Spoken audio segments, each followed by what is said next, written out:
The Tampa Bay Lightning have been shit recently. Yeah, really bad. They are not playing well. Since the All-Star break, they are 7-7-5 in 19 games. That is the 22nd best record in the NHL. And this team has not been good defensively. Vasilevsky hasn't been his normal self. They just don't look the same. And maybe now we're finally starting to see the effects of getting to 3 consecutive Stanley Cup finals. What are your thoughts on this Lightning team right now? Because as it stands, Lepore, it seems like the Leafs are just flat out a better team. And maybe you could have said the exact same thing last year, but there seems to be more of a gap now. Yeah. And even though they're only separated by 4 points in the standings, this Lightning team just does not feel the same as they have in years past. What's the difference to me? The one that jumped out at me, goals against. The Leafs have allowed 179 goals against, and Tampa's allowed 206. So that's 27 more goals in 67 games. That's a lot of goals, man. For a team of that caliber, coached by John Cooper with that goalie, how?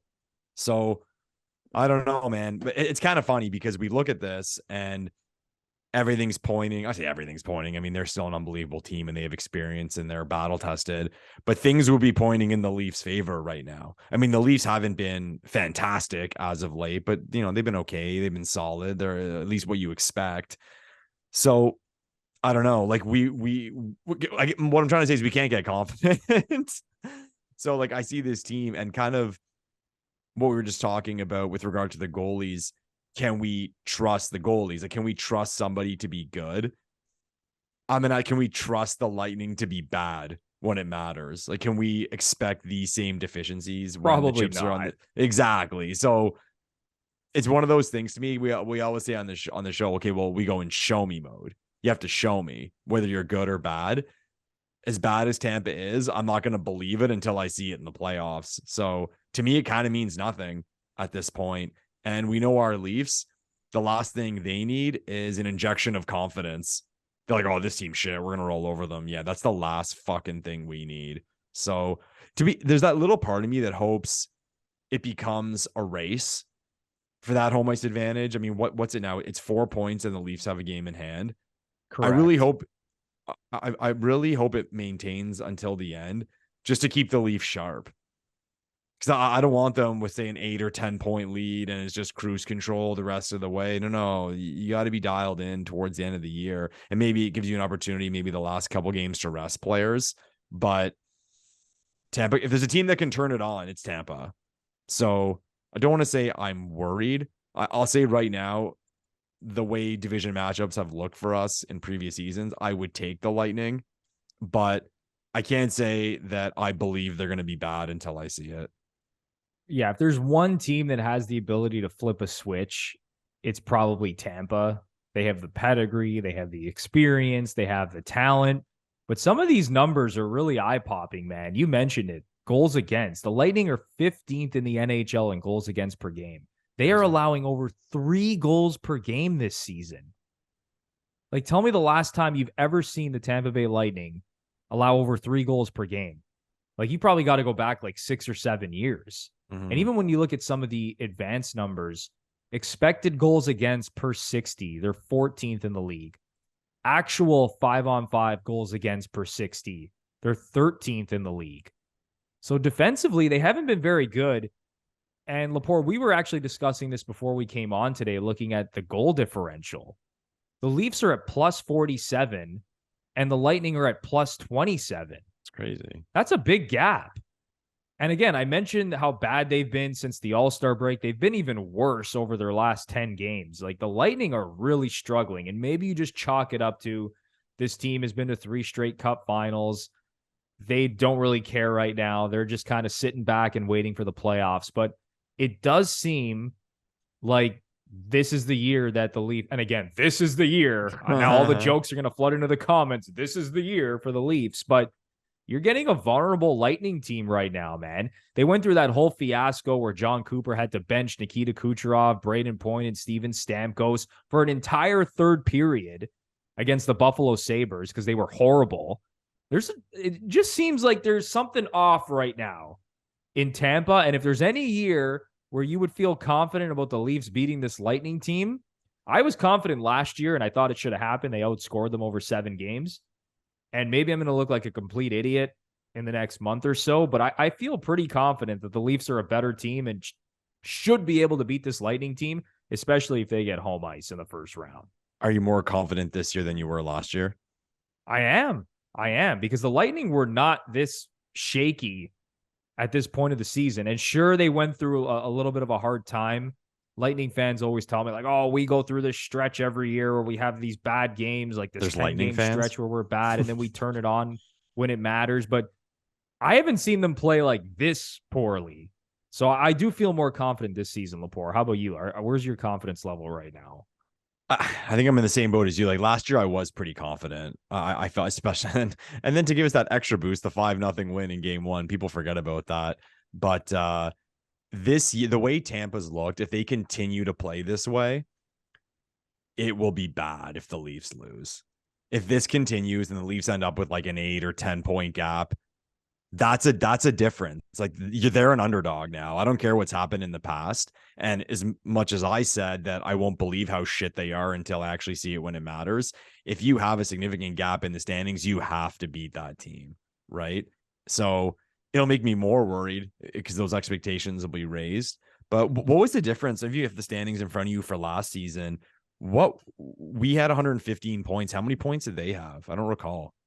I believe they had 110. I'm checking right now. They did. Yeah. So the Leafs had 115. The Lightning had 110. Yeah, because I remember it being. I don't remember it being like a race, like for home ice. I remember us feeling kind of good about it the whole time. But yeah, it's going to be fun because we're going to be thinking about the past and what teams have done and hockey gods. And to be fair to Tampa too, right?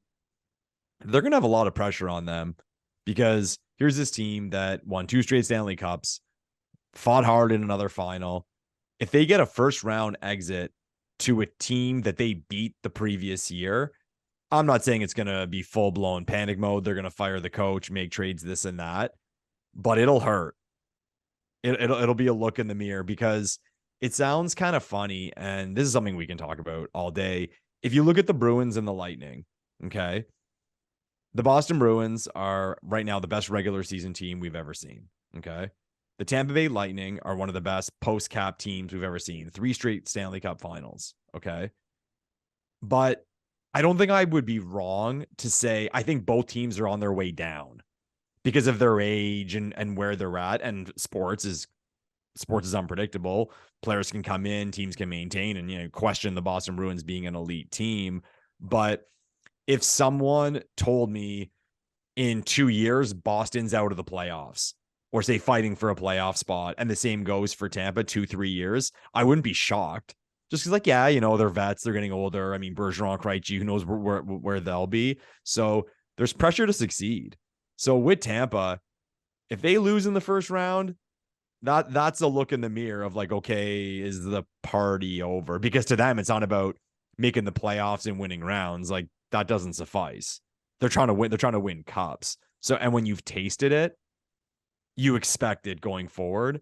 And if they become a team that goes out in the first round and they start looking at the division and, the Sens long term are probably on the up. Detroit probably on the up. Buffalo, Toronto's kind of a question mark depending on signings and this and that. But if someone said that Toronto will still be good in 2-3 years, no one would be surprised. So it'll be interesting to see how Tampa handles it if they do in fact go out in the first round. You're 100% right about the Lightning, especially considering all the draft capital that they've parted with. True. This is their team moving forward. All the long-term contracts they signed, like they signed Eric Chernak to a long-term deal, Anthony Cirelli, all of their core guys, obviously, even locking up like Nick Paul. Yeah. And now they got Tanner Jeannot in the mix, who they traded 500 draft picks for. So, like, this is their team moving forward. There's really not a lot they can do. And sure, the Tampa Bay Lightning are one of the smartest teams in the league. Maybe they can move out a contract here and there and rejig things. But you said it, man. Like, if they lose in the first round, and sure, maybe you can chalk it up to it's been 3 long years. They're now in the 4th year. They've played more hockey than anyone in the league. Like, maybe they need a year to recharge and they're going to come back, looking amazing next season. Kind of like Boston, honestly, to a certain degree, where you thought they were done.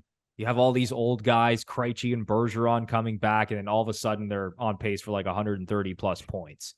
So maybe Tampa's gonna take, a year to recharge and they're gonna be back stronger than ever. But I'll say this about this season specifically. You're gonna see what the Lightning are made of this week. They play the Devils 3 times this week. What? Which is wild. I don't know what's going on with the NHL schedule, but Tampa plays New Jersey 3 times this week. Yeah. That is going to be a big time test considering how bad the Lightning have been since the All-Star break. Now you have to play this Devils team, one of the top teams in the league that absolutely flies all over the ice. Mm-hmm. This is going to be a big week for the Tampa Bay Lightning. So Leaf fans, I know you've been watching the schedule, but watch it extra closely this week. Wow. When Tampa plays New Jersey 3 times. I feel like there's been a lot of that this year with the NHL schedule. Teams not playing each other for like 4 months and then playing each other. Well, the Leafs are playing the Sens, like twice in a couple of weeks. We just had it with Edmonton. You just mentioned it, New Jersey and Tampa. And I feel like we've seen a lot of those. I'll ask you this, like kind of on the topic. One thing that was done in the COVID year that I thought might continue would be kind of like the baseball series styles, where say Toronto would come into Montreal and they would play 2 games. Or even if, Pittsburgh goes into Boston and they play 3 games, something like that, to save on travel. The NHL is always trying to create rivalries. And man, you play 2-3 straight games against the same opponent, that's boiling. So I was kind of surprised. I thought they might work that in somehow, but I guess there were some minds that didn't want it. Yeah, that would be cool to see if you have like these mini 2 or 3 game series. I do like when it's spread out a little bit. Like I would like to see the Leafs play like their rival like once before the new year, and then again in February, and then like one more time in like late March or early April before the playoffs. That's how I would ideally like to see it, instead of playing Tampa like 3 times before February, and then you don't play them again until April if you meet them in the playoffs. Yeah, like I'll say it as a Leafs fan living in Ottawa. Typically I go when the Leafs are in town, and I always kind of hope when I looked at the schedule for the first time that it is what you just said, an early game and a late game, where we have this year, and they didn't come all year. They didn't even come for a preseason game this year. And now it's like twice in 2 weeks. And the thing that sucks about it too, right, is even for fans, and it's not the NHL gives a shit about fans, like they've showed us that, but to get meaningful games. So the Sens and Leafs played each other early in the year. And depending on how things go for the Sens this week, those 2 games for them may be pretty well meaningless. But that sucks. They're the provincial rivals coming into town, and it just, it doesn't really matter. You don't want that. So I don't know what the thinking is with these jumbled schedules with the same teams. I think it's fair to say that I don't think the NHL even knows what it's thinking. I think they just kind of go to the schedule. They're like, oh, well, this is what we're doing. Oh, these games are left over and these teams still need to play each other. All right, I guess the Devils and Lightning are going to play each other 3 times this week.